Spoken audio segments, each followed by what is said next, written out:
नमस्कार दोस्तों, स्वागत है आपका एक बार फिर से आपके अपने YouTube चैनल कंपटीशन प्रिपरेशन पे। आई होप आप सारे बहुत अच्छे होंगे और अच्छे से पढ़ाई भी कर रहे होंगे। जैसा कि आपको पता होगा, हमने एसएससी सीजीएल पोस्ट डिटेल्स वाली एक सीरीज शुरू करी थी, जिसमें हमने ऑलरेडी दो सबसे भौकाली पोस्ट एक्साइज इंस्पेक्टर और divisional accounts officer and DA की डिटेल्स आपको बता दी है। उसी कड़ी में आज ये तीसरी वीडियो है, जिसमें हम एएसओ इन सीएसएस यानी assistant section officer in central secretariat services का रिव्यू करेंगे कि कैसी पोस्ट है, क्या क्या प्रोसेस है, क्या क्या कौन सा है, प्रमोशनल एस्पेक्ट्स कितने हैं, सैलरी कितनी है, कितने साल में आप कहां तक पहुंच जाएंगे, रिटायरमेंट पे क्या मिलने वाला है, वर्कलोड कैसा है, काम का नेचर कैसा है, किसको लेनी चाहिए किसको नहीं लेनी चाहिए, सारी चीज़ें तमाम सारी चीज़ें यूट्यूब पे गलत भी फैलाई हुई हैं। इस वीडियो में हम 100% ऑनेस्टी वाली बात करेंगे और जो तमाम तरह की गलत फहमियां हैं लोगों के बीच में, बच्चों के बीच में, वो सारी गलत फहमियां दूर करेंगे। तो चलो स्टार्ट करते हैं। इससे पहले वाली सीरीज अगर आपने दोनों वीडियो नहीं देखी है, एक्साइज इंस्पेक्टर और डीए वाली, तो लिंक डिस्क्रिप्शन में डाल दूंगा। एपिसोड 1 एपिसोड 2 दोनों देखना ना भूलें।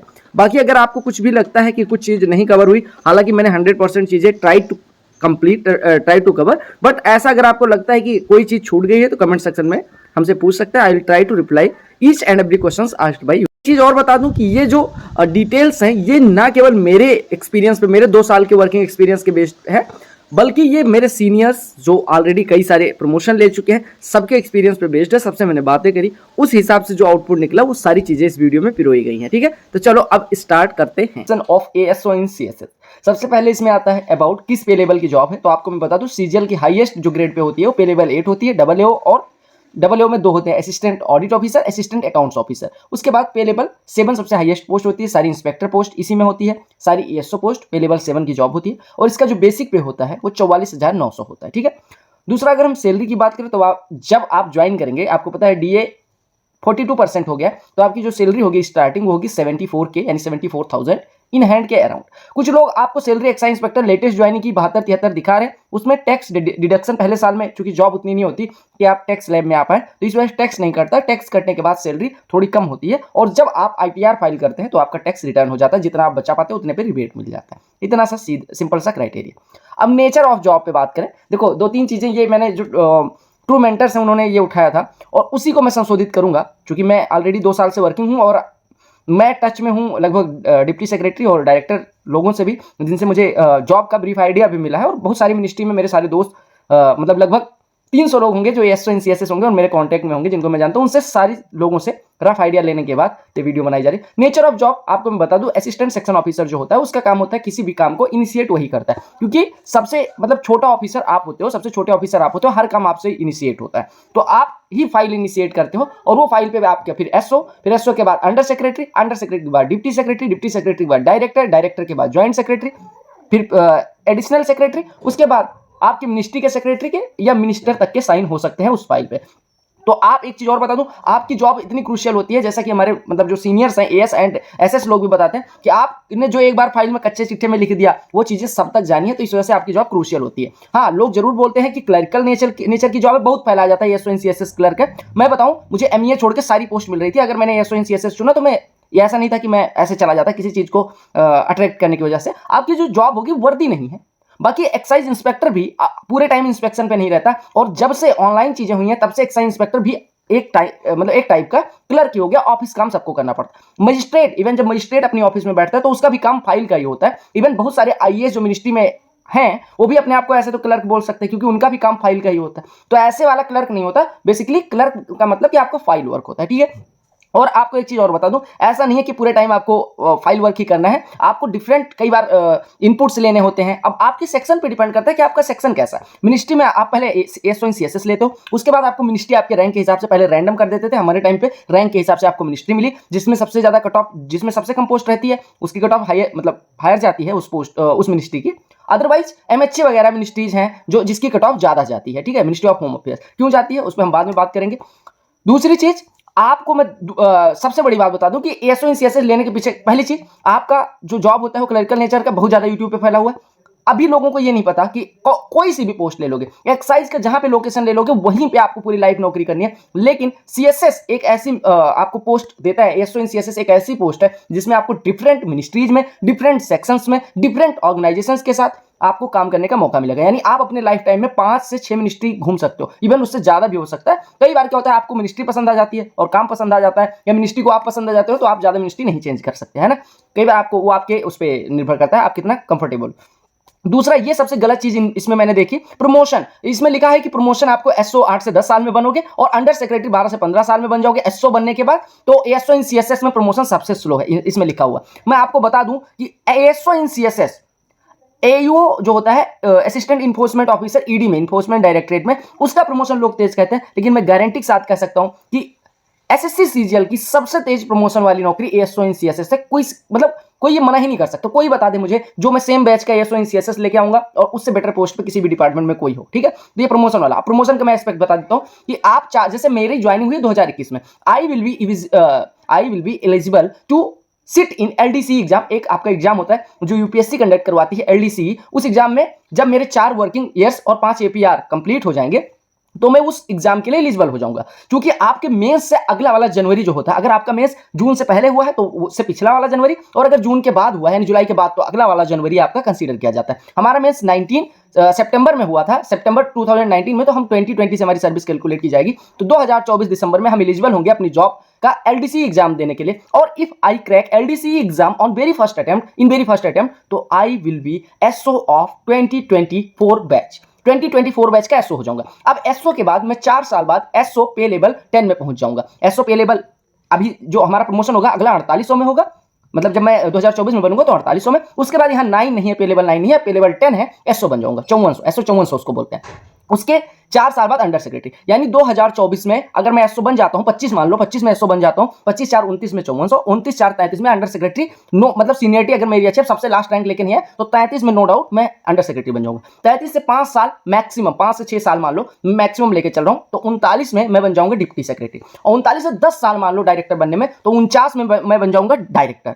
49 में डायरेक्टर, मेरा रिटायरमेंट 2057 में है। अगर मैं 10 साल तक डायरेक्टर या तो रहूंगा, और इतना लंबे टाइम तक डायरेक्टर आप नहीं रहते, आप मान लो कि ज्वाइंट सेक्रेटरी बनने के पूरे चांसेस रहेंगे। लेकिन अब आप 31 साल पे नौकरी ज्वाइन करो, आप फिर एलडीसी एग्जाम ही ना पास कर पाओ, तो अगर आप नहीं एग्जाम पास कर पाते तो मैं क्लियर कर दूं कि 8 से 10 साल में मान लो आप एसओ बन गए। मैं जानता हूं 1000 लोगों को जो 2013 बैच के हैं और एसओ मतलब 2012-13 बैच के जो एसओ ऑलरेडी बन चुके हैं, और वो एलडीसी एग्जाम पास करके 17 और 18 और 16 बैच के एसओ बन जाएंगे। 12 बैच वाले 16-17 बैच के बन जाएंगे, 13 बैच वाले 18 बैच के एसओ 18-19 बैच के एसओ बन जाएंगे। यानी कि अब 2023 में अगर कोई एसओ प्रमोट होता है और एलडीसी वाला अपना एग्जाम निकाल लेता है तो सीधे एसओ 5400 में ज्वाइन करेगा। समझ लो, एलडीसी एग्जाम अभी तक नहीं होता था, मान लो एलडीसी एग्जाम इन फ्यूचर नहीं होता तो आप 8 से 10 साल में मान के चलो, वर्स्ट क्राइटेरिया 10 साल में आप एसओ बने, 4 साल में एसओ 5400 14 हो गया, 4 साल में अंडर सेक्रेटरी, 18 साल में अंडर सेक्रेटरी, 7 साल मान लो, 25 साल में आप डिप्टी सेक्रेटरी, और 10 साल मान लो 35 साल में आप डायरेक्टर बन जाओगे। अगर आपकी नौकरी 35 साल है तो आप डायरेक्टर 100% बन के जाओगे, 110% मेरी गारंटी है आप डायरेक्टर बनोगे, ठीक है। 35 साल है, अगर आप एग्जाम भी ना पास करें कुछ भी, तो ये जो लिखा है 2 प्रमोशन, आपको थोड़ा सा आइडिया होना चाहिए। एमएससीपी में मिनिमम 3 प्रमोशन हर किसी का होता है, एक्साइज में नहीं हो रहा वो उनकी गलती है, ठीक है। मैं ये फ्लैम्बोयंस नहीं कर रहा, मैं बहुत बढ़ा चढ़ा के नहीं बात कर रहा, असलियत ये है, ठीक है। बाकी किसी से पूछ लेना कि एमईए में क्या प्रमोशन है या क्या है, सीएसएस की गारंटी मैं लेता हूं, ठीक है। अगर आप कम सर्विस मतलब कम समय पे ज्वाइन कर ये मान सकते हैं वर्कलोड आपका मॉडरेट टू हाई होता है, नो डाउट। कई बार क्या होता है कि आपको जो सेक्शन मिलता है उसमें सीजनल वर्क होता है, कि इस सीजन में जैसे कि बजट वाला सीजन होता है, पार्लियामेंट का सेशन होता है, तो इस टाइप के जो सेक्शंस होते हैं या आपकी मिनिस्ट्री कैसा काम डील करती है तो उस हिसाब से आपका काम होता है। लेकिन ऐसा नहीं, अगर आपका सीजनल काम है कि 3 महीने आपको बहुत ज्यादा काम पड़ गया तो आपको पूरे साल 12-12 बजे तक बैठना पड़ता है, ऐसा नहीं है। मैं आपको रियलिटी बता दूं कि अगर 3 महीने आप बहुत ज्यादा काम करते हैं तो बाकी 9 महीने आप रिलैक्स भी रहते हैं, 2-3 घंटे पूरे दिन में काम होता है, मतलब 2-3 घंटे इन द सेंस कि पूरे अगर कंटिन्यूअस करोगे 2-3 घंटे, अगर आपकी एफिशिएंसी अच्छी है तो 2-3 घंटे में काम निपटा के आराम से वर्क कर सकते हो। अब आपका स्पीड इतना स्लो है कि आप जाके वहां पे बैठ के मरे जा रहे हो तो फिर आपको काम करने में टाइम लगेगा। टाइपिंग स्पीड नहीं अच्छी है, आपको फाइल नहीं समझ आ रही है, आपको चीजें समझ नहीं आ रही है कि कैसे काम करना, तो भी दिक्कत होने वाली है, ठीक है। ट्रांसफर की बात करें तो मिनिस्ट्रियल जॉब है तो ट्रांसफर इंटर मिनिस्ट्रियल होता है और इंट्रा मिनिस्ट्रियल भी होता है, लेकिन दिल्ली से बाहर आपको नहीं भेजते, ठीक है। और एक चीज और बता दूं कि स्टेट में है, इसमें इन्होंने लिखा है कि स्टेट में आप भेज सकते हैं, नहीं। आप क्या होता है कि जब स्टेट में वैकेंसी आती है, मान लो किसी मिनिस्ट्री में स्टेट में वैकेंसी आई तो आप अप्लाई करते हो। अब बहुत सारे जने अप्लाई करते हैं अपने होम स्टेट 1-2 साल के लिए जाने के लिए, लेकिन उसमें कुछ ही लोगों को ट्रांसफर मिलता है। तो आप ये मान लो 99.9999% कि आपको दिल्ली में ही जॉब करनी है। अच्छा, पॉजिटिव पॉइंट्स की बात करें कि आपको दिल्ली पोस्टिंग मिलेगी, तो आपको पूरी लाइफ दिल्ली में आपके बच्चों को पढ़ाना वगैरह ये आपका दिल्ली में हो जाएगा, अच्छे से आराम से पढ़ा सकते हो, कोई दिक्कत नहीं होने वाली। दूसरी चीज सीजीएचएस फैसिलिटी वगैरह बड़ी अच्छी है, दिल्ली में डिस्पेंसरी अच्छी है, हॉस्पिटल वगैरह की व्यवस्था अच्छी है, और ओवरऑल अगर हम बात करें तो सिटी बड़ी है, तो प्रदूषण अलग चीज है, प्रदूषण निगेटिव एस्पेक्ट है, लेकिन बड़ी सिटी मेट्रो सिटी के अपने फायदे होते हैं, मेट्रो सिटी के सारे फायदे मिलेंगे।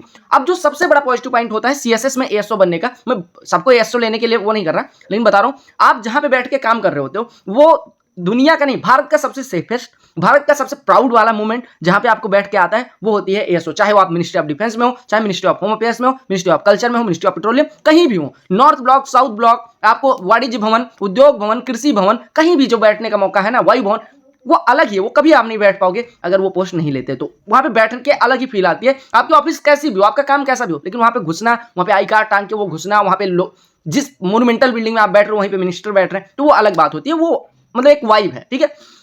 दूसरा, जिनको सीटिंग पसंद है, 9 to 5 30 जॉब है, ये भी गलत है। जरूरी नहीं कि 9 to 5 30 ही रहेगी, कई बार आपको देर तक भी बैठना पड़ेगा, कई बार आपको जल्दी भी आना पड़ेगा। सैटरडे संडे ऑफ है, सैटरडे संडे नहीं जाना होता, लेकिन हो सकता है महीने में एक आध बार अगर आपके यहाँ काम ज्यादा है तो सैटरडे संडे बुला लिया जाए, ठीक है, ऐसा नहीं है। बाकी सैटरडे संडे छुट्टी रहती है, वीकेंड रहता है आपका, ठीक है। दूसरी चीज आपको पता है, इन्होंने ये भी लिखा गलत कि as you know entire ministries in North और साउथ ब्लॉक, नहीं, बिल्कुल गलत है। नॉर्थ और साउथ ब्लॉक में सारी मिनिस्ट्रीज नहीं है। आपको मैं बता दूं, सेंट्रल सेक्रेटरी, ये भी छोड़ो, राजीव चौक मेट्रो स्टेशन से लेके, क्योंकि यहाँ पे एमएचए की ऑफिसेस हैं, और आपको सीधे उद्योग भवन मेट्रो स्टेशन तक, राजीव चौक, पटेल चौक और सेंट्रल सेक्रेटेरिएट, उद्योग भवन, इस रेंज में सारी मिनिस्ट्रीज हैं। हाँ, अभी जब सेंट्रल विस्टा बन जाएगा तो सारी मिनिस्ट्रीज एक पास, उसके अंदर मेट्रो बन जाएगी, तो आप किसी भी मिनिस्ट्री में रहेंगे आसपास ही रहेंगे, ठीक है।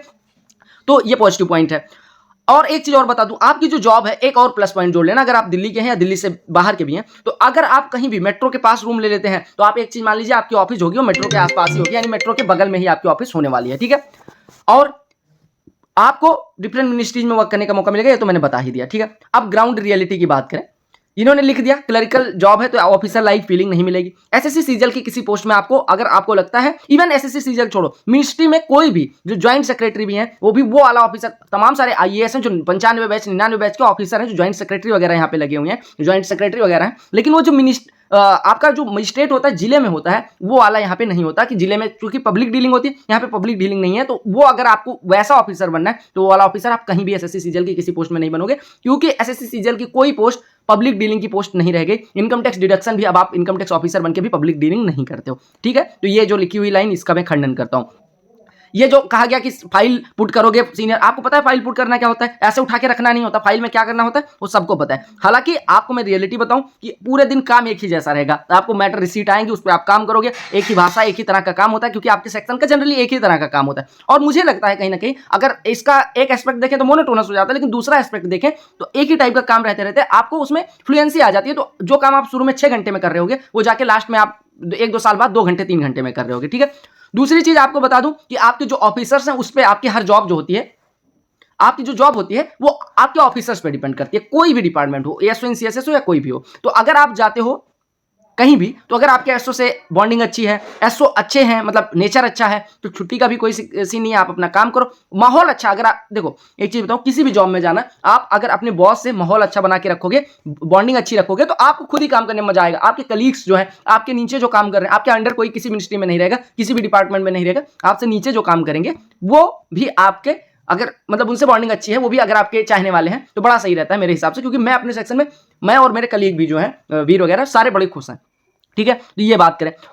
और अगर आपको पढ़ना है तो बहुत अच्छी जॉब है। दूसरा निगेटिव पॉइंट कहा गया कि इसमें इन्होंने लिखा वेदर यू हैव वर्क, हाँ, इन्होंने कहा 9 to 5:30 आपको बैठना पड़ेगा। देखो, government is paying you for 24/7, ठीक है, 24/7 के लिए गवर्नमेंट पे कर रही है। अब आपको 9 to 5:30 बैठना है, काम नहीं है उससे मतलब नहीं, आपको बैठना पड़ेगा, क्योंकि बायोमेट्रिक ये एकदम सही लिखा है कि 42.5 घंटे आपको पूरे करने पड़े, और काम होता ही है जनरली, इतना भी नहीं रहता। हाँ, हो सकता, और कभी भी मिनिस्ट्री का काम ऐसे नहीं होता कि एक साथ आ गया 2.5 घंटे कर लिया पूरे दिन फ्री, नहीं, फुटकर में, जैसा आपको पता होगा कि आप भी पूरे दिन ऐसे नहीं बैठ गए पूरे 8 घंटे पढ़ के उठ गए फिर पूरे दिन पढ़ नहीं रहे, नहीं, फुटकर में पढ़ते हो। वैसे फुटकर में काम आता है, वर्किंग सीजन में थोड़ा ज्यादा काम होता है, कंटिन्यू काम करना पड़ सकता है, ठीक है। दूसरा, आपको एक चीज और बताऊं कि इन्होंने जो लिखा सीएल और रियल डिडक्ट कर ली थी, ऐसा नहीं, मेमो आ जाता है कि भैया काहे दे रहा है, उसका रीजन देना पड़ता है। सीएल तो मैंने आज तक नहीं सुना किसी का डिडक्ट हुआ हो। और एक चीज इन्होंने लिखा कि as you know that every aspirant need growth in his career, want exposure and versatility in the job, ये भी गलत है। प्रमोशन तो मैंने आपको बता ही दिया, करियर ग्रोथ जो है वो बता दिया, वर्सटैलिटी तो आप एक मिनिस्ट्री से दूसरा, अब जैसे मान लो मैं एमएचए में हूं, मैं कुछ और डील कर रहा हूं, मैं कल जाऊंगा मिनिस्ट्री ऑफ पेट्रोलियम, क्या सेम वर्क रहेगा? क्या सेम चीजों से मैं डील कर रहा हूँ? नहीं, चीजें चेंज होती हैं, इवन नोटिंग का तरीका बदलता है, इवन ऑर्डर का तरीका। अगर हो सकता है मेरी मिनिस्ट्री में ऑर्डर निकलता हो, किसी और मिनिस्ट्री में जाऊं तो ऑफिस मेमो हमेशा निकालना हो, मैं एडमिन सेक्शन में जाऊं कुछ और डील करना पड़े, तो हर सेक्शन का काम अलग है, तो मिनिस्ट्री का काम तो अलग होगा। तो अगर किसी को चाहिए कि नहीं एकदम वो एक दिन पहाड़ पे चढ़ रहा हो, एक दिन बीच में जा रहा हो, तो उसके लिए नहीं है। बाकी नॉर्मल जॉब के लिए टॉपर्स क्यों ले रहे हैं यार? तो ठीक है, मतलब अगर आप जनरल हैं, बहुत ज्यादा एक्सपेक्टेशन, मैं कह रहा हूं बहुत ज्यादा एक्सपेक्टेशन लेके ना आना, इस जॉब में तो बहुत खुश रहोगे, ठीक है।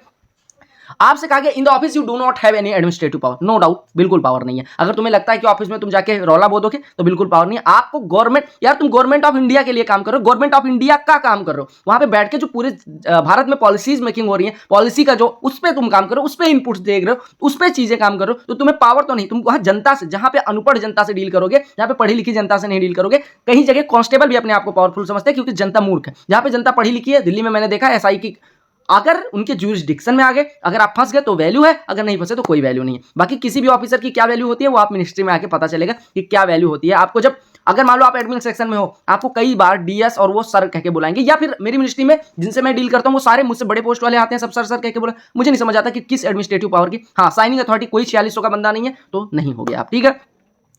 हाँ डिसीजन मेकिंग, अब डिसीजन मेकिंग आप जब साइनिंग अथॉरिटी नहीं हो तो डिसीजन मेकिंग नहीं होगी, नो डाउट डिसीजन मेकिंग आप नहीं होते हो, ठीक है। कहते हैं यूपीएससी ऑफिसर नहीं, यूपीएससी ऑफिसर नहीं, सीएसएस कैडर के लिए रिजर्व्ड सीटें हैं। कुछ लोग कहेंगे पहले एसओ लोग आते थे तो वो ज्वाइंट सेक्रेटरी बनते, 2013 तक जो एसओ पोस्ट है सेक्शन ऑफिसर वो सीधे यूपीएससी से आते थे। 2000 अभी एएफएचक्यू वगैरह में आ रहे हैं, अब अपने यहाँ सीएसएस में नहीं आ रहे हैं, 2013 या पिछले साल, तो मुझे एग्जैक्ट नहीं याद किस सन तक। तो वो लोग ज्वाइंट सेक्रेटरी, अभी बहुत सारे लोग हैं सीएसएस कैडर के, और सीएसएस कैडर के लिए 40 seats of joint secretary are reserve, तो आप बन सकते हो नो डाउट, लेकिन सब नहीं बनेंगे ये भी मान के चलो। अब एग्जाम ही ना निकालो, कुछ भी एग्जाम में निकाल के सबके चांस नहीं है क्योंकि 40 ही बनेंगे। ठीक है, और पावर जो होगी वो सीएसएस, जो आपका अंडर सेक्रेटरी होगा, जो आपका एसओ होगा, जो आपका डीएस होगा, जो आपका डायरेक्टर, बहुत सारे ऐसे मिलेंगे आपको हर मिनिस्ट्री में जो सारे सीएसएस कैडर के होंगे, आपके एएसओ से ही शुरू करके बने होंगे। और मेरे पास नोन एग्जांपल है, 2005 बैच के कई लोग अंडर सेक्रेटरी और अभी डीएस बनने के कगार पे हैं, ठीक है। अब अगर प्रमोशन ना होता तो 94 बैच के जो अपने वो हैं जेएसए जूनियर सेक्रेटेरिएट असिस्टेंट, वो भी अंडर सेक्रेटरी ना होते, ठीक है। तो आप समझ लो प्रमोशन कैसा है।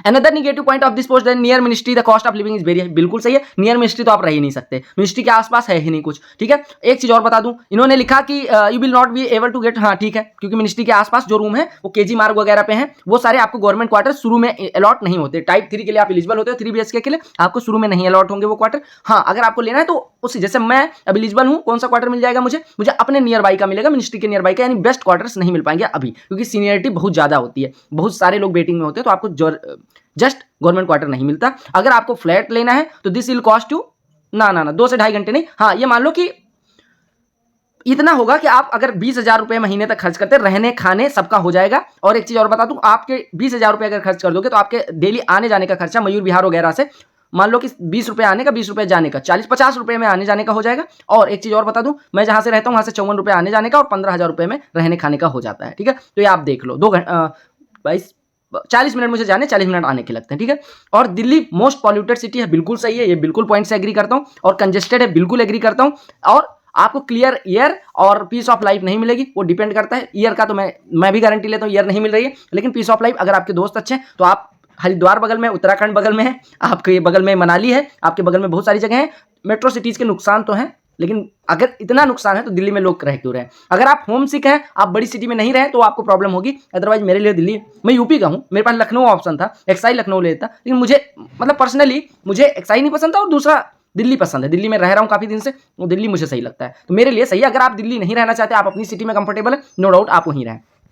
ये देखो, many aspirants choose this post to prepare for UPSC as the Rajendra Nagar is UPSC, but in reality they will get, ना ऐसा नहीं है। बहुत सारे लोग हैं ऐसे, मैं बताऊं 2013 बैच के, 14 बैच के, 15 बैच के, हर बैच के 1-2 एएसओ आपको मिला दूंगा जो आईएएस है, ठीक, प्रॉपर आईएएस है। अभी उषा यादव मैम अभी जल्दी में आईआरएस हुई हैं, पिछले बैच में हुई हैं, तो लोग बनते हैं। पीसीएस तो कितने बन जाते हैं, तो बनते हैं लोग, लेकिन आपके ऊपर डिपेंड। जैसे मेरे ही सेक्शन में हम 2 जने हैं, एक जने कर रहे हैं यूपीएससी की प्रिपरेशन, मैं उतना नहीं कर पाऊँ, वो जितना घंटे, वो ऑफिस से 6 बजे 7 बजे तक, मतलब 6:30 तक आ जाता है, 7 बजे से लाइब्रेरी, 12 बजे तक लाइब्रेरी रहता है, फिर सुबह जाता है ऑफिस में 1-2-3 घंटे का काम मतलब जो टाइम मिल जाता है लंच टाइम में वो नीचे नहीं जाता, वो चाय पीने नहीं जाता, तो वो उस टाइम को यूटिलाइज करता है। तो अगर आपको पढ़ना है तो 5 से 7 घंटे दिन के, अगर आप अपना दिन प्रॉपर मैनेज करते हो, आराम से मिल जाएगा, कितना भी वर्कलोड हो, 5 से 7 घंटे, ठीक है।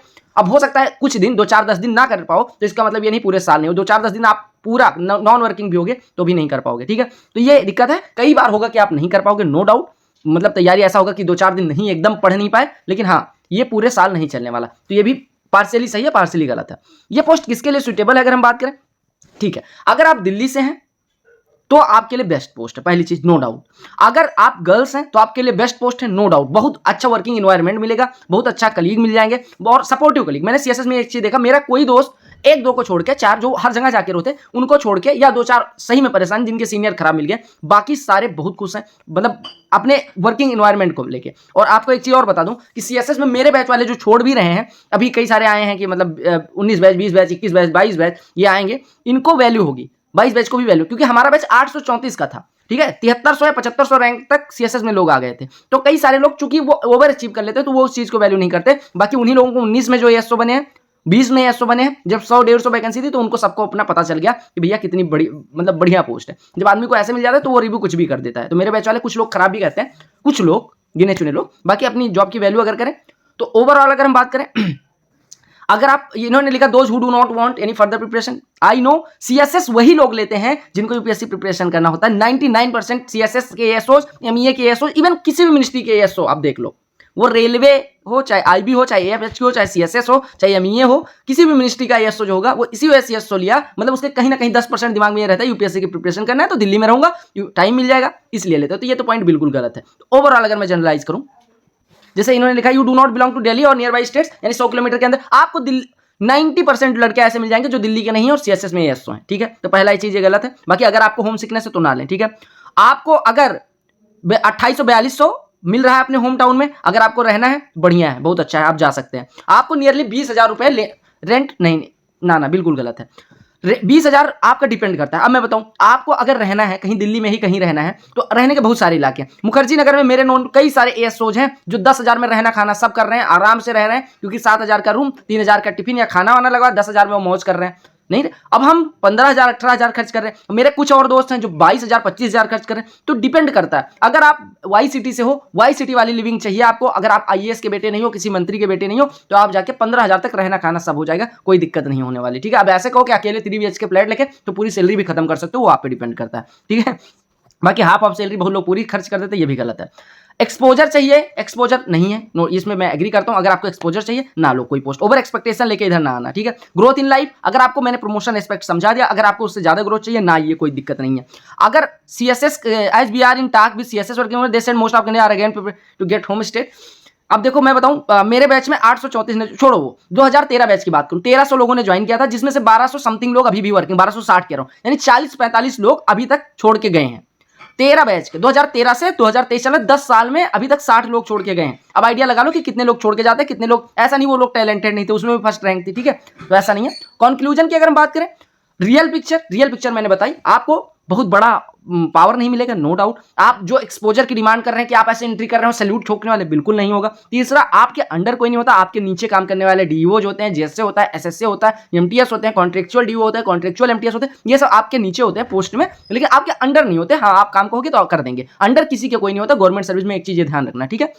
अब कोई कहे कि मैं ज्वाइंट सेक्रेटरी हूं, उनके नीचे हम लोग काम करते हैं, उनके अंडर नहीं, वो हमारे मॉनिटरिंग बॉस होते हैं, ठीक है। ऐसा नहीं कि ये प्राइवेट जॉब में होता है कि मेरी दुकान है, मेरे अंडर तुम काम करो। ये गवर्नमेंट ऑफ इंडिया के वो भी पार्ट है, हम भी पार्ट है। चाहे आप एक्साइज सुपरिंटेंडेंट की बात करो, चाहे एक्साइज इंस्पेक्टर, दोनों पार्ट है, किसी के अंडर कोई नहीं है, डिजिग्नेशन नीचे है, ठीक है। वो मॉनिटर है, उनके बॉस है, ऐसा मान सकते हो, ठीक है। और एक चीज और बता दूं कि जो लड़कियां हैं उनके लिए बढ़िया है, क्योंकि वर्किंग इन्वायरमेंट बढ़िया से आपको मिल जाएगा। और एक चीज और बता दूं, अब कुछ लोगों के मन में ये आएगा कि एसओ इन सीएसएस की आपने पढ़ाई करी क्योंकि आप एसओ इन सीएसएस वर्किंग हो, नहीं। मैं बताऊं, मेरे पे सारे ऑप्शंस थे, ठीक है। मेरे पे सारे ऑप्शन होने के बाद मैंने जहां निगेटिव पॉइंट्स, जैसे पहली बात करें प्रमोशन की, प्रमोशन में ज्वाइंट सेक्रेटरी सबको समझ के आता था कि बनेंगे। फिर मुझे वहां पे पता चला कि पिरामिडल स्ट्रक्चर होती है, तो सारे लोग ज्वाइंट सेक्रेटरी नहीं बन सकते, आपको पता है। दूसरी चीज, लेटरल एंट्री सीएसएस में नहीं है, और अभी आईएएस, आईपीएस, आईआरएस को लेटरल एंट्री करवा रहे हैं, मतलब वो लोग भी आते हैं सर्विस में। तो सर्विस उनकी सीएसएस नहीं रहती, वो अपने कैडर के ऑफिसर होते हैं, लेकिन वो ज्वाइंट सेक्रेटरी लेवल पे या डीएस लेवल पे आ जाते हैं, तो उनके एंट्री की वजह से प्रमोशन थोड़ा स्लो था। तीसरी चीज, एलडीसी एग्जाम नहीं होता था, मतलब टाइमली कोर्ट केस की वजह से पेंडिंग थे। तो अब मेरे जाने के बाद मुझे याद है चौथा एग्जाम हो चुका, फिर जून में है, फिर दिसंबर में, फिर जनवरी में है, नहीं जनवरी में, फिर दिसंबर में, 2024 दिसंबर। तो 4 एग्जाम भी आने वाले हैं तड़ातड़, ठीक है। चौथी चीज, एग्जाम पास करना टफ है, नो डाउट, क्योंकि यूपीएससी करवाती है, पेपर थोड़े टफ आते हैं, सब नहीं पास कर सकते। और कई बार तो ऐसा होता है वैकेंसी जितनी उतने लोग भी अगर कट ऑफ मीट करने कह दिया जाए कि इतना मिनिमम क्राइटेरिया, तो उतना ना क्वालिफाई कर पाए। चौथी चीज, अगर आपको लगता है कि आपको गाड़ी मिलती है, ये नहीं मिलती। अगर आपके सेक्शन में गाड़ी है, अगर आपको ऑफिशियल काम से कहीं जाना है, तो आपको जो वो होते हैं मिनिस्ट्री के केयर टेकर, वो आपको गाड़ी प्रोवाइड करते हैं। कई सारे सेक्शंस में भी गाड़ियां हैं, सेक्शंस की गाड़ियां, तो वहां से वो अरेंज हो जाती है। अगर आप एडमिन में, पार्लियामेंट सेक्शन में, कई जगह सेक्शन में गाड़ियां होती है। अगर अदरवाइज आपको ऑफिशियल काम के लिए हर जगह गाड़ियां मिल जाएंगी, ठीक है। चौथा, जो लोग कहते हैं कि ज्वाइंट सेक्रेटरी के लिए ऑफिस लेके ढोते हैं, कई लोग ऐसा भी सोच के, नहीं बिल्कुल नहीं, आपको ज्वाइंट सेक्रेटरी बुलाएंगे तो आपको जो एएसओ का डिजिग्नेशन, आपके काम की इज्जत होती है, आपकी पोस्ट की इज्जत कहीं भी नहीं होती किसी भी डिपार्टमेंट में। तो आप एएसओ हैं, आपने क्या काम करा, अगर फाइल पे गलती है तो आप ज्वाइंट सेक्रेटरी लेवल के ऑफिसर हैं तो भी डांटे जाएंगे, आप एसओ हैं तो भी डांटे जाएंगे। और आपको डील करना होता है मैक्सिमम अंडर सेक्रेटरी तक। बहुत लोग, बहुत कम, जैसे अब कहीं जगह अंडर सेक्रेटरी ही नहीं है, एसओ ही नहीं है, वो डीएस से डील कर रहे हैं। कई लोग डायरेक्टर से, कई सारे एसओ जैसे मैं जानता हूं, मेरे नोन कई सारे एसओ हैं जो सीधे एसएस की मीटिंग में जाते हैं, क्योंकि उन्होंने काम और अपना नाम ऐसा बनाया, एसएस का फोन सीधे उन्हें आता है और एसएस का काम, मतलब एसएस से सीधे मीटिंग करते हैं। तो आप ओवर एक्सपेक्टेशन लेके आइएगा, इस पोस्ट पे बहुत खुशी रहेंगे। आप ये मान के आइए 4600 की सिंपल सी नौकरी है, बढ़िया सा वर्क कल्चर, एसी में बैठ के काम करेंगे, शाम को बैग उठाएंगे चले जाएंगे, अच्छे बॉसेस रहेंगे, सारी चीज मजे मस्ती में, स्कूल लाइफ की तरह लाइफ जीनी है, ठीक है। ये ऐसे ही एक्सपेक्टेशन लेके आइएगा, 110% मैं गारंटी लेता हूं आप बहुत खुश होकर जॉब कर पाओगे, ठीक है। बाकी क्या है, बहुत सारे एमईए में मेरे नोन है जो परेशान है, बहुत सारे लोग हाई डिपार्टमेंट में परेशान होने वालों का अपना अलग तजुर्बा है। बाकी सारी चीजें मैंने कवर कर दी। अगर आपको लगता है कहीं पे मैंने बड़ाई करी, ज्यादा करी, वो कमेंट सेक्शन में पूछना, मैं आपको एक्सप्लेन कर दूंगा और आपको प्रूफ के साथ एक्सप्लेन करूंगा, ठीक है। मिलते हैं अगली वीडियो में, तब तक के लिए bye, take care, love you all the very best for all exams, वंदे मातरम, जय हिंद।